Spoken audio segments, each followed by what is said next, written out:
بسم اللہ الرحمن الرحیم۔ السلام علیکم ورحمۃ اللہ وبرکاتہ۔ ایس ٹی روحانی وظائف میں آپ سب کو خوش آمدید ہے۔ امید کرتی ہوں آپ سب خیر خیریت سے ہوں گے اور اللہ تعالیٰ سے یہی دعا ہے کہ اللہ تعالیٰ ہمیشہ آپ کو اپنے حفظ و امان میں رکھے، اپنی سلامتی میں رکھے، ہر پل ہر لمحہ، آمین ثم آمین۔ آج جو میں ٹاپک لے کر آپ کی خدمت میں حاضر ہوئی ہوں وہ حضرت آدم علیہ السلام کی توبہ قبول ہونے کے بارے میں ہے۔ تو اپنی ویڈیو کا باقاعدہ آغاز کرنے سے پہلے میں ان سب لوگوں کا بہت بہت شکریہ ادا کرتی ہوں جن لوگوں نے میرے اس چینل کو سبسکرائب کیا، میری ویڈیوز کو لائک کیا اور ویڈیوز کو شیئر بھی کیا اور ساتھ ساتھ اپنے کمنٹس بھی بھیجے۔ اس کے ساتھ ساتھ اپنے نئے آنے والے ویورز سے میری درخواست ہے کہ وہ میرے اس چینل کو سبسکرائب اور لائک کر دیں اور میری ویڈیو کو شیئر بھی کر دیں۔ نیکی کی بات پھیلانا صدقہ جاریہ ہے۔ بیل کے بٹن کو ضرور پریس کر لیجیے گا تاکہ میری آنے والی ہر نئی ویڈیو کا نوٹیفیکیشن آپ کو بر وقت اور پوری آسانی کے ساتھ مل سکے، اور کمنٹ باکس میں اپنے اچھے اچھے کمنٹس بھی ضرور بھیجیے گا۔ اب میں چلتی ہوں اپنی ویڈیو کی طرف۔ تو جیسا کہ میں نے آپ کو بتایا تھا کہ یہ جو میرا آج کا ٹاپک ہے وہ حضرت آدم علیہ السلام کی توبہ قبول ہونے کے بارے میں ہے۔ توبہ آدم علیہ السلام شفاعت محمد مصطفیٰ صلی اللہ علیہ وسلم کے قبول ہوئی، الہام ہوا: اے آدم، تم اور تمہاری بیوی سرندیپ میں جا رہو تاکہ فرزند تمہارے پیدا ہوں۔ آدم علیہ السلام نے بارضائے الہی خطہ ہندوستان میں آئے اور بود و باش اختیار کی۔ ایک روز جبرائیل علیہ السلام ٹکڑے لوہے کے لے کر ان کے پاس آئے تاکہ ان کو آہن گیری سکھلا دیں۔ حاجت آگ کی ہوئی، آواز آئی: اے جبرائیل علیہ السلام، آگ مالک دوزخ سے مانگ لے۔ جب انہوں نے آگ لا کر آدم علیہ السلام کو دی، گرمی اور تپش سے ان کا ہاتھ جلا۔ آدم نے زمین پر ڈال دی، وہ آگ 7 طبق زمین کے چھید کر کے سوراخ کر کے پھر دوزخ میں چلی گئی، اور خبر ہے اسی طرح 7 دفعہ دوزخ سے لائے پھر دوزخ میں جا داخل ہوئی۔ آواز آئی: اے جبرائیل، 7 دریائے رحمت سے دھو کر اسے لاؤ، تب ٹھہرے گی۔ اور کعب الاحبار نے لکھا ہے کہ جب جبرائیل علیہ السلام آگ لانے میں عاجز رہے تب حق تعالیٰ کا ارشاد ہوا: آدم علیہ السلام کو انہوں نے پھر چکماک جھاڑ کر آگ نکالی، اور جبرائیل علیہ السلام نے ان کو آہن گری سکھلائی اور آلات کھیتی کرنے کے لیے درست کیے۔ جبرائیل علیہ السلام نے ایک جوڑا بہشت سے بیل کا لا کر ان کو دیا، اور بعض نے کہا 2 گائیں عین البقرہ سے لا دیں، اور ایک مشت گندم بہشت سے لا دیا اور کہا تم اپنے ہاتھ سے زراعت کر کے اس سے اپنی غذا حاصل کر۔ تب آدم علیہ السلام نے وہ دانہ زمین پر چھڑک دیا اور ہل جوتا۔ جب ہل کھینچ یعنی کہ ٹیڑھا چلنے لگا تب حضرت آدم علیہ السلام نے اس پر ایک لکڑی مار دی۔ بیل نے کہا: اے آدم، مجھ کو کیوں مارتا ہے؟ اگر تجھے عقل ہوتی تو اس دنیا میں تو نہ پھنستا۔ آدم علیہ السلام نے اس بات کو سن کر غصے میں آ کر اس بیل کو چھوڑ دیا اور خود وہاں سے چل دیے۔ پھر حضرت جبرائیل علیہ السلام اور حضرت آدم علیہ السلام کے پاس آئے اور کہا کہ تم کہاں جاتے ہو؟ حضرت آدم علیہ السلام نے کہا: بیل نے مجھ سے سرزنش کی۔ حضرت جبرائیل علیہ السلام نے فرمایا: جو شخص اللہ تعالیٰ کی نافرمانی کرے گا وہ رنج میں گرفتار رہے گا۔ اب تم کو رنج و عذاب برداشت کرنا ہے، تبھی نعمت کھاؤ گے۔ پھر حضرت آدم علیہ السلام نے دوسری دفعہ ہل جوتنا شروع کیا۔ پھر بیل ٹیڑھا چلنے لگا۔ پالان گردن، جس کو ہندی میں جولا کہتے ہیں، نیچے کر لیا اور کھڑا ہو گیا۔ پھر حضرت آدم علیہ السلام نے اس کے لکڑی ماری، تب بیل نے رو بسوئے آسمان کیا اور رویا۔ پس آدم علیہ السلام نے اس کو دکھ یعنی کہ ناراض اور تنگ آ کر چھوڑ دیا اور چلے گئے۔ پھر جبرائیل علیہ السلام تشریف لائے اور کہا کہ کہاں جاتے ہو؟ وہ بولے بیل نے آزردہ ہو کر خدا کی بارگاہ میں طرز کیا، یعنی خدا کی بارگاہ میں شکایت لگائی۔ حضرت جبرائیل علیہ السلام نے کہا خدا تعالیٰ نے تم کو سلام کہا ہے اور فرمایا کہ تم نے بہشت میں بھی ایسا ہی کیا تھا۔ اب اس وقت تم پر اذیت ہو گئی ہے، اگر تم بیل پر سختی کرو گے تو پھر درست نہ ہوگا۔ تم جلد جاؤ، اپنے کام میں مصروف رہو، میں بیلوں کی زبان پر مہر کر دوں گا تاکہ وہ بات نہ کر سکیں، تب اچھی طرح ان سے کام لو۔ پھر آدم کھیتی کرنے میں مشغول ہوئے، زمین پر گیہوں بکھیر دیا اور پختہ ہوا تب کاٹ لیا، یہ سب 7 گھڑی میں تیار ہو گیا۔ زمین نے کہا اے آدم مجھے معاف رکھو، میں ضعیف ہوں، وگرنہ اس سے جلدی تم کو گیہوں دیتی۔ آدم علیہ السلام نے جب گیہوں کو مل کر صاف کر کے کھانا چاہا تب جبرائیل علیہ السلام نے فرمایا اول گیہوں کو پیس پانی کے ساتھ خمیر کر کے آگ میں سینک۔ تب حوا علیہ السلام نے ان سے تعلیم پا کر اپنے ہاتھ سے پیس کر پانی کے ساتھ خمیر کر کے روٹی پکا کر حضرت آدم علیہ السلام کے سامنے لا کر رکھ دی۔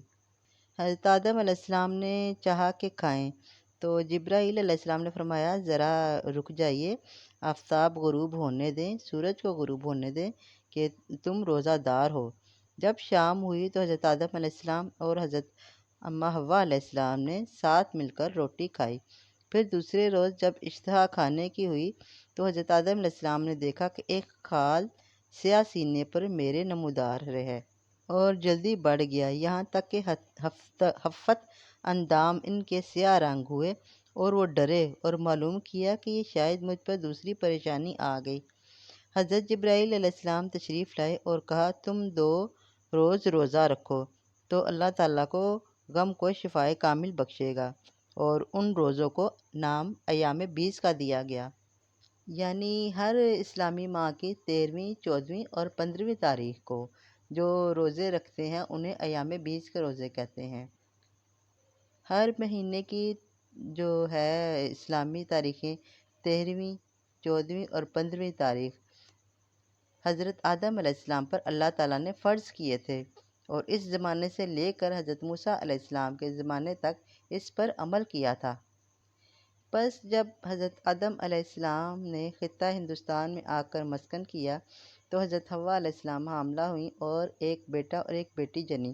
بیٹے کا نام قابیل اور بیٹی کا نام اکلیمہ رکھا، وہ نہایت خوبصورت تھی۔ پھر حضرت حوا علیہ السلام دوبارہ حاملہ ہوئیں اور ایک بیٹا اور ایک بیٹی جنیں۔ بیٹے کا نام حابیل اور بیٹی کا نام غازہ رکھا، مگر یہ خوبصورت نہ تھی۔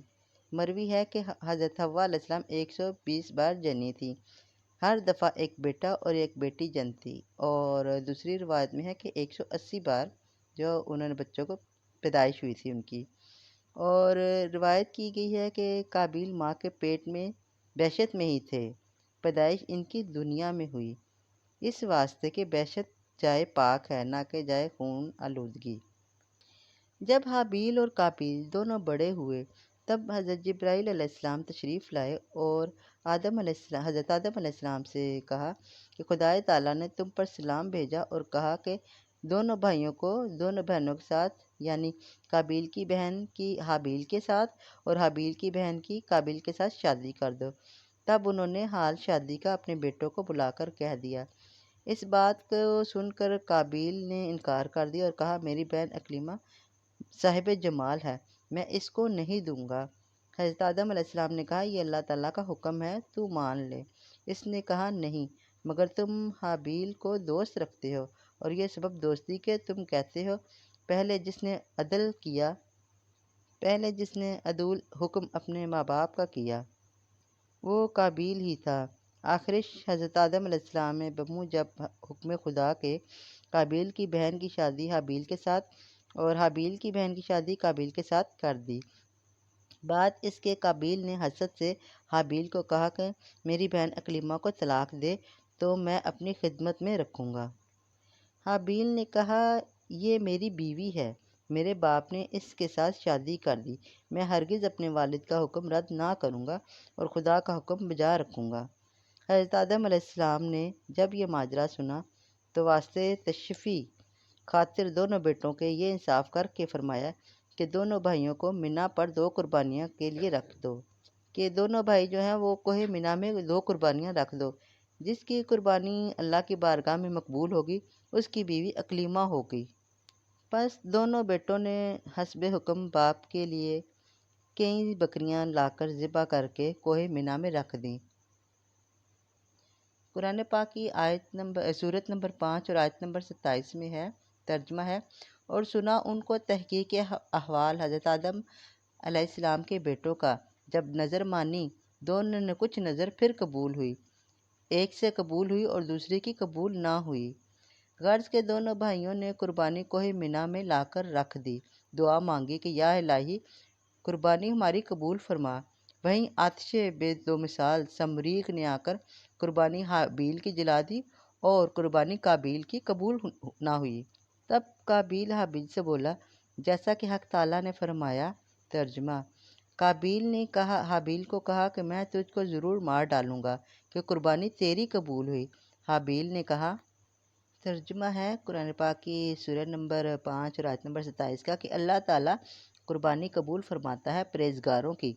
اگر تو ہاتھ چلا دے گا مجھ کو مارنے کو، میں ہاتھ نہ چلاؤں گا تجھ کو مارنے کو، میں ڈرتا ہوں اللہ تعالیٰ سے جو صاحب ہے سارے جہاں کا۔